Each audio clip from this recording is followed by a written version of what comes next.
Hello friends, कैसे हैं आप लोग। आज की कहानी बहुत ही इंटरेस्टिंग होने वाली है, तो हमारे साथ अंत तक जरूर बने रहें। आज घर का माहौल बहुत गमगीन था। नवीन भैया का सामान ट्रक से उतारा जा रहा था और हमारे पुराने घर में इस सामान के लिए जैसे तैसे जगह बनाई जा रही थी। मेरे भतीजे और ममेरे फुफेरे भाई सभी सजल नेत्रों के साथ सामान उतार रहे थे। वे किस तरह सहेज और संभाल कर सामान उतार रहे थे, उसे देखकर मन भीग सा गया। काश प्रीति भाभी भी जीवन को इसी तरह सहेज कर चलती तो डर के मन के साथ भैया को आज यह दिन नहीं देखना पड़ता। मन बरबस ही आज से 10 साल पहले के माहौल में चला गया, जब नवीन भैया मात्र 21 वर्ष की आयु में सरकारी नौकरी प्राप्त करने में सफल रहे थे। घर में मम्मी पापा ही क्या, हम सब भाई बहन भी बेहद खुश थे। भैया दिल्ली में सेना मुख्यालय में स्टेनो के पद पर चयनित हुए थे। 2 साल की कड़ी मेहनत के बाद उनके जीवन में खुशी का यह क्षण आया था। मम्मी और पापा यह सोचकर अत्यंत भावुक हो गए थे कि दिल्ली जैसे बड़े शहर में बेटा कहाँ रहेगा, उसके खाने पीने का ध्यान कौन रखेगा। लेकिन भैया बहुत उत्साहित थे। एक युवा मन में नौकरी पाने के बाद जो उमंग और उत्साह होता है, वह सब भैया में मौजूद था। भैया अपना सूटकेस लेकर एक अनजान शहर में जा चुके थे। दिल्ली जैसे महानगर में रहने की समस्या, खाने पीने की समस्या और ऑफिस आने जाने की समस्या से भी भैया का सामना हुआ और उन्होंने इसका न केवल डट कर मुकाबला किया, बल्कि इस विषय पर विजय भी पाई। बड़े शहर में जितने जन उतने सपने। हर इंसान का एक जीता जागता सपना होता है और अपने सपने से संघर्ष करता हुआ नजर आता है। नवीन भैया भी इस भीड़ में शामिल हो गए थे और अपने सपनों को साकार करने में जुट गए। नवीन भैया ने पढ़ाई से नाता जोड़े रखा और तमाम तरह की तकलीफों से अकेले जूझते हुए उन्होंने अपना ग्रेजुएशन और पोस्ट ग्रेजुएशन पूरा किया और अपने आप को सिविल सेवा के लिए तैयार करने में जुट गए। लेकिन वह इसमें सफल नहीं हो सके। भैया को जब भी अवकाश मिलता था वह घर आ जाते थे और हम सब मिलकर बहुत खुश होते थे। धीरे धीरे 4-5 वर्ष निकल गए। इन 4-5 सालों में बहुत कुछ बदल गया था। पापा अपनी नौकरी से रिटायर हो चुके थे। मैं खुद डिप्लोमा इंजीनियरिंग करने के बाद एक अदद नौकरी की तलाश में भटक रहा था।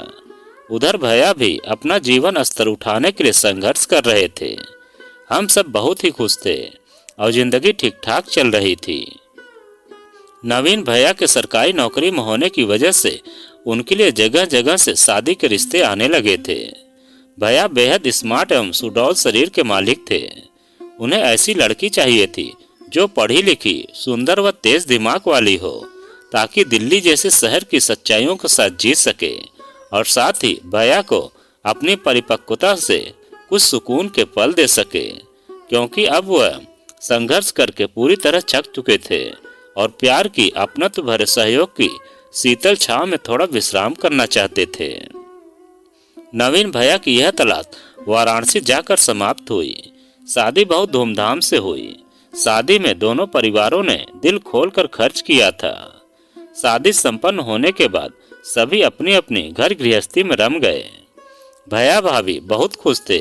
दोनों ने मिलकर कहीं बाहर घूमने का कार्यक्रम बनाया और वे लोग हनीमून मनाने के लिए मनाली चले गए। मम्मी पापा भी अपने को थोड़ा हल्का महसूस कर रहे थे, क्योंकि पापा ने अपनी एक जिम्मेदारी सफलतापूर्वक निभा दी थी। नवीन भैया अपनी नौकरी और पत्नी में लीन हो गए। कभी कभी मम्मी शिकायत भरे लहजे में कह भी देती थी, शादी के बाद तू बदल गया है। लेकिन ऐसा शायद नहीं था। भैया ने प्रीति भाभी को भी आगे पढ़ने व अपना एक मुकाम हासिल करने के लिए प्रेरित किया, लेकिन अपने अंतर्मुखी स्वभाव के चलते वह वैसा न कर सकी जैसा भैया चाहते थे। वह अपने को पति तक ही सीमित रखती थी और घर में किसी से ज्यादा बात नहीं करती थी।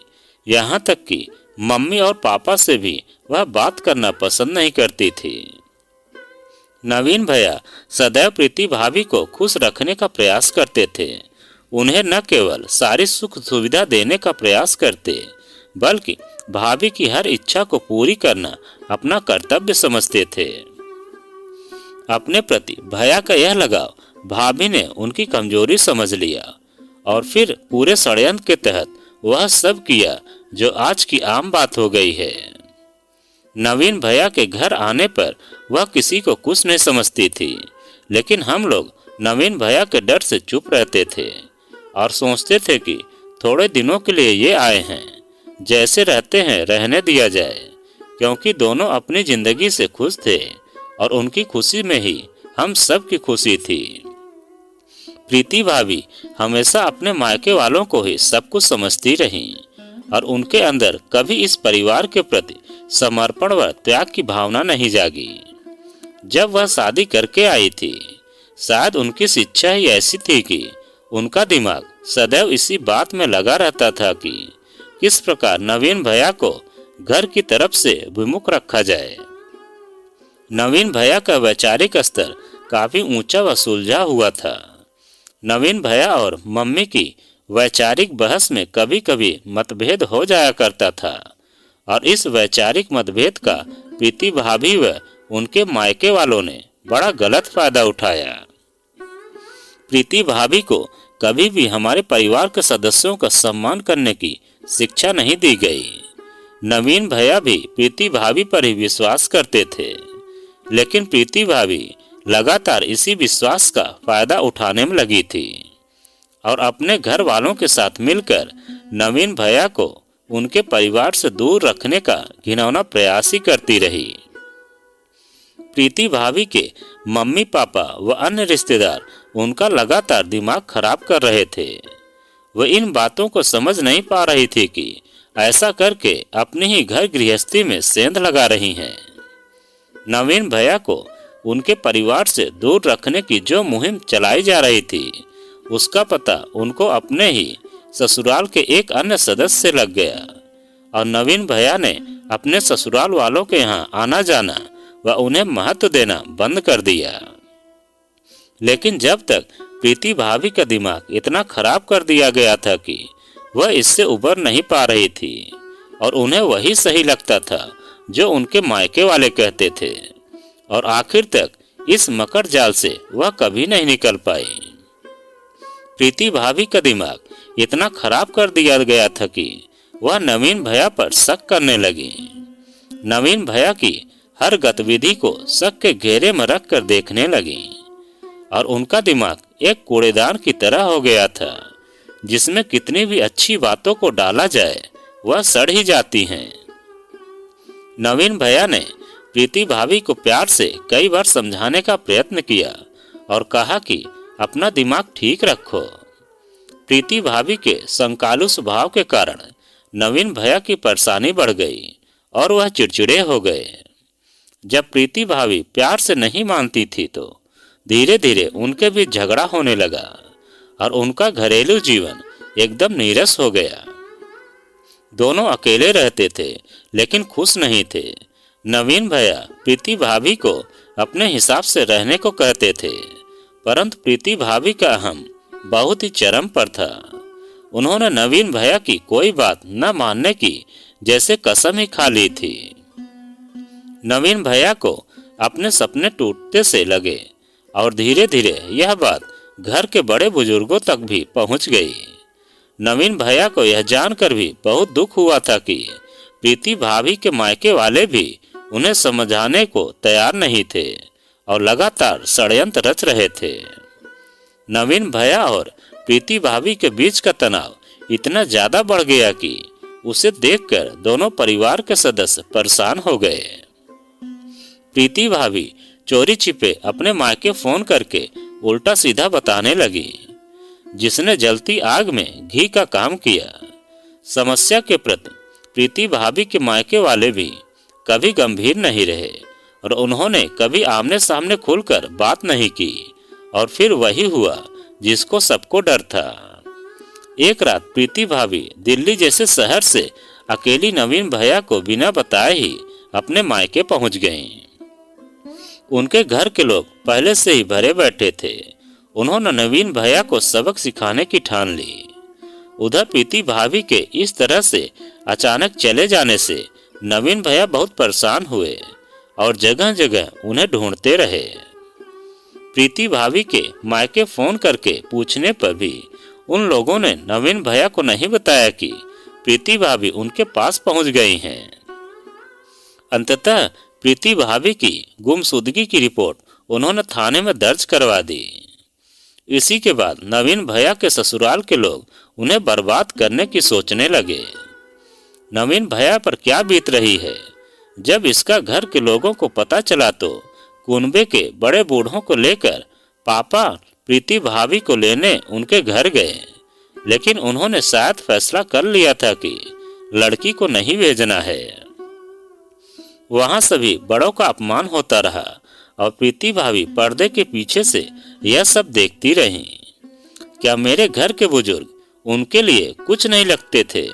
शायद नहीं, तभी तो वह हमारे परिवार की इज्जत को शर्मसार होते चुपचाप देख रही थी।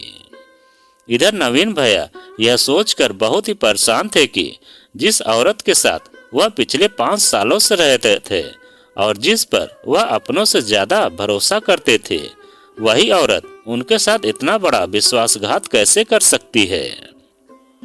लेकिन उन्हें क्या पता था कि उस औरत की संवेदनशीलता मर चुकी थी। नवीन भैया ने कई बार प्रीति भाभी से फोन पर बात करने की कोशिश की, लेकिन उनके घर वालों ने नवीन भैया को अपनी ही पत्नी से बात नहीं करने दी। इससे बड़ा दुख तो इस बात का है कि प्रीति भाभी ने कभी एक बार भी अपनी तरफ से नवीन भैया से बात नहीं की। नवीन भैया एक बार खुद प्रीति भाभी को लेने पहुंचे तो ससुराल वालों ने सभी परंपराओं व मान्यताओं को ताक पर रखकर उनको बेइज्जत करके घर से निकाल दिया। और यह सब होते हुए प्रीति भाभी चुपचाप देखती रहीं। इतना सब हो गया कि आपस का प्यार व विश्वास तार तार हो गया। रही सही कसर प्रीति भाभी की उस हरकत ने पूरी कर दी जिसे आज औरत अपना सबसे बड़ा हथियार मानती है, और वह है भारतीय कानून की धारा 498। प्रीति भाभी ने नवीन भैया पर कई बेबुनियाद आरोप लगाए, उन्हें चरित्रहीन साबित करने की कोशिश की, उन पर मारपीट करने, दहेज के लिए प्रताड़ित करने का आरोप लगाया, और ऐसे आरोप नवीन भैया के लिए मौत के समान थे। वह अपने पर लगाए गए आरोपों से टूट गए। प्रीति भाभी ने मम्मी व मुझ पर भी आरोप लगाए, मेरी बड़ी बहन पर भी आरोप लगाए, जबकि हम सब उनसे करीब 1200 किलोमीटर दूर रहते हैं। लेकिन यह एक परंपरा चल निकली है कि दहेज के घेरे में सभी को रखा जाए और परेशान किया जाए, भले ही सच्चाई से इसका कोई लेना देना नहीं होगा। पुलिस भी कानून के आगे बेबस है। नवीन भैया के लिए इन आरोपों का आघात किसी वज्रपात से कम न था। उनका सारा जीवन तबाह हो गया। इस घटना के बाद हंसते मुस्कुराते नवीन भैया गम के गहरे सागर में चले गए, जहां से उबरना उनके लिए शायद अब कभी संभव नहीं होगा। और हम लोग उन्हें धीरे धीरे खत्म होते देखने के लिए विवश थे। नवीन भैया के लिए यह असहनीय बात थी कि वह एक ऐसी औरत के साथ पूरे मन से रह रहे थे जो पूरे मन के साथ उनके साथ नहीं रह रही थी। वह दोहरे चरित्र की साक्षी थी।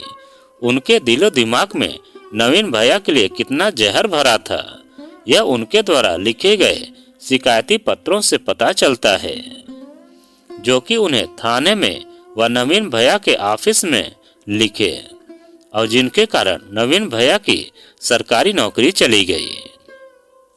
उस दिन तो नवीन भैया पूरी तरह से ही टूट गए, जिस दिन वाराणसी की पुलिस ने माँ व दीदी को थाने में आने के लिए कहा। प्रीति भाभी को इस बात का एहसास ही नहीं था कि वह क्या कर रही हैं। किसी की माँ बहन को पुलिस से बेइज्जत कराने का क्या मतलब होता है, यह शायद उन्हें मालूम नहीं था। और फिर क्या, मेरी माँ और दीदी शायद उनकी कुछ नहीं लगती थी। आज नवीन भैया बीमार हैं और बहुत ही थके थके से लगते हैं। वे अकेले में बहुत रोते हैं और शायद उनका पुरुष मन उन्हें सबके सामने रोने नहीं देता। इसलिए वे रसों में प्याज काटने चले जाते हैं ताकि उनकी आंखों के पानी को ना समझा जाए। लेकिन मैं इतना नादान नहीं था। मैं जब भी नवीन भैया को देखता यही सोचता कि इस देश का कानून क्यों एक औरत को इतना निरंकुश होने की इजाजत देता है कि वह अपने अहम को शांत करने के लिए सब कुछ बर्बाद कर दे, किसी के भी आत्मसम्मान के साथ मनमाना खेल खेल सके। पूरे घटनाक्रम में प्रीति भाभी पूरी तरह से स्वयं षड्यंत्र का शिकार नजर आ रही थी। भारत में औरत को त्याग, बलिदान व तपस्या की मूर्ति कहा जाता है, लेकिन प्रीति भाभी तो छोड़ गई थी नवीन भैया को तिल तिल कर मरने के लिए। मुझे तो इस बात का भी आश्चर्य है कि वह सब इतना होते हुए प्रत्यक्ष देखने के बाद इस संसार में कैसे चैन से रह सकेंगी, कैसे वह अपने आप से नजरें मिला सकेंगी और इस दंश से अपने आप को कैसे मुक्त कर सकेंगी कि वह एक घर से भागी हुई तथा एक जिंदा दिल इंसान और उसकी रोजी रोटी की हत्यारिन है। ट्रक वाला मुझसे बाकी पैसे देने को कह रहा था और मेरी तंद्रा टूट गई और मैं वर्तमान में आ गया था। नवीन भैया का सामान उतारा जा चुका था और भैया के स्वर्णिम करियर का दुखद अंत हो चुका था। हमारे समाज में महिला कानून का फायदा बहुत सी महिलाएं उठाती हैं। हमारे देश को इस ओर ध्यान देना चाहिए, नहीं तो ऐसे ही नवीन जैसे लोगों के साथ गलत होता रहेगा। तो दोस्तों, यह कहानी आपको कैसी लगी कमेंट में लिखकर हमें ज़रूर बताएं। और आप अगर हमारे चैनल पर नए हैं तो प्लीज़ चैनल को सब्सक्राइब करें और वीडियो को लाइक ज़रूर करें।